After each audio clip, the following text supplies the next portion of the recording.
नमस्कार, मैं हूं राम किंकर। हाजिर हूं एमसीडी की राम कहानी को लेकर अपने सहयोगी कुंज बिहारी के साथ।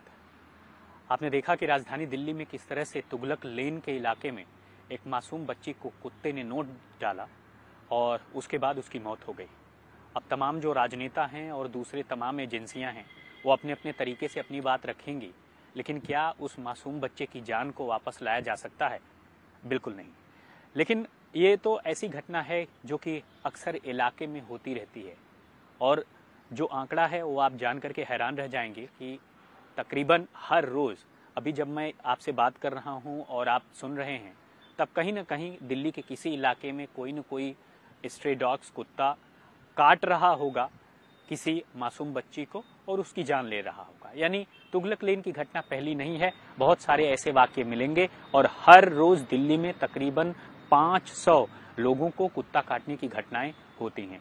अब सवाल यही है कि ये संख्या बढ़ क्यों रही है, और सवाल ये भी है कि पिछले साल के मुकाबले अगर इस साल अगर आप कुत्ते के काटने की घटनाएं देखें तो तकरीबन 10,000 से ज्यादा की बढ़ोतरी आपको दिखाई देगी।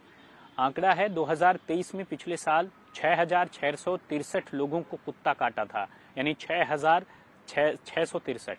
लेकिन 2023 में कुत्ता काटने की जो घटना आई वह आई 16,133 लोगों को। आप देखिए कहाँ 6,000 और कहाँ ठीक 16,000, यानी सीधे 10,000 गुना ज्यादा। तो यह दिखाता है कि किस तरह से यह समस्या बढ़ी है और 143% की बढ़ोतरी देखी गई है आंकड़े में।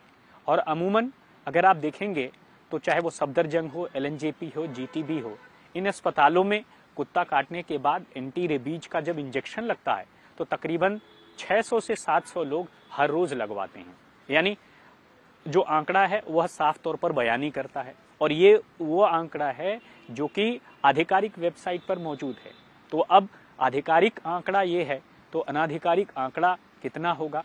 और अमूमन माना जाता है कि आधिकारिक आंकड़ा कम ही होगा, जो जमीनी हकीकत है उससे ज्यादा। तो साफ तौर पर देखिए कि क्या कुछ हो रहा है। और तकरीबन हर साल अगर इस फाइनेंशियल ईयर की मैं बात करूं तो तकरीबन 100 करोड़ रुपया एंटी रेबीज इंजेक्शन पर खर्चा होता है। यानी हमारे आपके टैक्सेस का पैसा तकरीबन 100 करोड़ रुपया लगता है। तो अब जरा आंकड़े में देखिए, हर रोज 500 को काट रहे हैं, हर रोज 700 लोग इंजेक्शन लगवा रहे हैं, हर फाइनेंशियल ईयर में 100 करोड़ का टीका लग रहा है। तो समस्या आखिर हो क्यों नहीं रही है कम? और इसकी वजह है साफ तौर पर एजेंसीज। एमसीडी का वेटनरी डिपार्टमेंट, एनडीएमसी का पब्लिक हेल्थ डिपार्टमेंट, यह अपने तरीके से काम नहीं कर पा रहा है। और अगर आप एमसीडी की बात करेंगे तो मुझे याद आता है कि 2016 में जब आखिरी कंसेंसस हुआ था, गिनती हुई थी श्वानों की, तब 1.86 लाख कुत्ते पाए गए थे। तब उस वक्त जो है दिल्ली नगर निगम अलग अलग था, आज दिल्ली नगर निगम एक है। उस वक्त साउथ दिल्ली हुआ करता था, उसके तकरीबन 4 जोन का ये आंकड़ा है। लेकिन पूरी दिल्ली में तो ओवरऑल 250 वार्ड और 12 जोन है। तो आखिरकार जो 8 जोन बाकी के हुए उसमें असल कुत्तों की संख्या क्या है किसी को नहीं पता है। एमसीडी को भी नहीं पता है, एनडीएमसी को भी नहीं पता है कि उसके एरिया में कितने कुत्ते हैं। और एक आंकड़ा ये भी कहता है कि जितने भी वार्ड हैं, वार्ड में तकरीबन 80% कुत्तों का बधियाकरण, स्टेरिलाइजेशन होना चाहिए, तभी वो खूंखार नहीं होते हैं, तभी उनकी संख्या जो है नियंत्रित रहती है। बावजूद इसके अगर आप आंकड़े उठाकर देखेंगे तो एमसीडी में आपको साफ तौर पर मिलेगा सिर्फ और सिर्फ अधिक से अधिक अगर कुछ हो पाता है तो 50 से 60 हजार कुत्तों का स्टेरिलाइजेशन ही हो पाता है। और रही सही कसर तब और पूरी हो जाती है जब 2 क्लैश होने लगता है। यानी दिल्ली नगर निगम के अधिकारी जब श्वानों को पकड़ने के लिए पहुंचते हैं तो वहां पर कुछ ऐसे कुत्ता प्रेमी आ जाते हैं जिसकी वजह से उस तरह का जो बधियाकरण होना चाहिए या फिर यूं कहें उन कुत्तों के खिलाफ कार्रवाई होनी चाहिए, वो नहीं हो पाती। ये मैं नहीं कह रहा हूं, बल्कि ये निगम के अधिकारी साफ तौर पर कहते हैं कि ऐसा उन्हें हर बार देखने को मिलता है।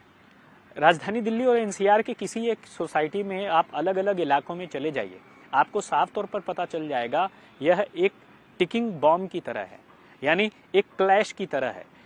कुछ ऐसे लोग जो कि कुत्तों से, श्वानों से दूर रहते हैं, कुछ ऐसे लोग जो कुत्तों और श्वानों को बहुत प्यार करते हैं, और यही वजह है जो क्लैश है, जो स्थिति है वो घटित होती है, तब उसका खामियाजा आपको दिखाई देगा जब तुगलक लेन जैसी कोई घटना होती है। तो साफ तौर पर दिखाता है कि किस तरह से यह स्थिति है, और इस स्थितियों में जो दिक्कत है वह अभी भी कायम है। और सबसे खास बात यही है कि आखिरकार कंसेंसस कब होगा, गिनती कब होगी, कब पता किया जाएगा कि आखिरकार कुत्तों की असल संख्या क्या है, तभी तो उनका बधियाकरण किया जाएगा। लेकिन जब जो स्थिति तब दिक्कत आती है जब कुत्ते एग्रेसिव हो जाते हैं, यानी वह अक्सर काटते रहते हैं। तो अमूमन देखा जाता है कि जब निगम के अधिकारी कुत्तों को पकड़ने के लिए पहुंचते हैं तो वह देखते हैं कि कौन सा कुत्ता जो है खूंखार प्रवृत्ति का है या नहीं है। अगर खूंखार प्रवृत्ति का होता है तो उसे सेंटर में रखा जाता है, उसे जो है उसका ऑब्जर्वेशन लिया जाता है, और उसके बाद से ही जो है उसको वहाँ उसी इलाके में छोड़ा जाता है। लेकिन देखने में ये आया है कि जब भी इस तरह की कोई घटना होती है तो साफ तौर पर जो श्वान प्रेमी हैं वह दिखाते हैं कि किस तरह से स्थिति जो है बिगड़ जाती है, और उसके बाद दोनों के बीच में आपस में लड़ाई होने लगती है। तो साफ दिखाता है कि समस्या का अंत कहाँ है, कैसे इसका हल निकलेगा, कब तुगलक लेन जैसी घटनाओं को रोका जा सकेगा। शायद नहीं रोका जा सकेगा, क्योंकि एजेंसियां ऐसा लगता है आंख मूंद कर सो रही हैं। तो उनके सोने पर साफ तय है कि पैरों तले जमीन नहीं, कमाल है, उन्हें यकीन नहीं। तो कब वो जागेंगी और कब इस तरह की स्थितियों को ठीक किया जाएगा, ये देखने वाली बात होगी। लेकिन अब जरा चुनाव को भी याद करिए। जब 2022 में चुनाव हुआ था दिसंबर के महीने में, तब किस तरह से उस वक्त मौजूदा राजनीतिक पार्टियों ने अलग अलग मौकों पर कहा था कि आवारा पशुओं को लेकर के, कुत्तों को लेकर के वह एक फ्रेमवर्क लाएंगे और उसे जो है अमूमन अमली जामा पहनाकर जमीन पर उतारा जाएगा। लेकिन आज शासन बदल चुका है, सत्ता बदल चुकी है, 1 साल इस बात को हो चुका है सत्ता चलते हुए, लेकिन कुत्तों की समस्या में आपने देखा कि 143% की वृद्धि है। कुत्ता काटने की समस्याओं को लेकर के लोगों की संख्या बढ़ती जा रही है जिनको कुत्ता काट रहा है।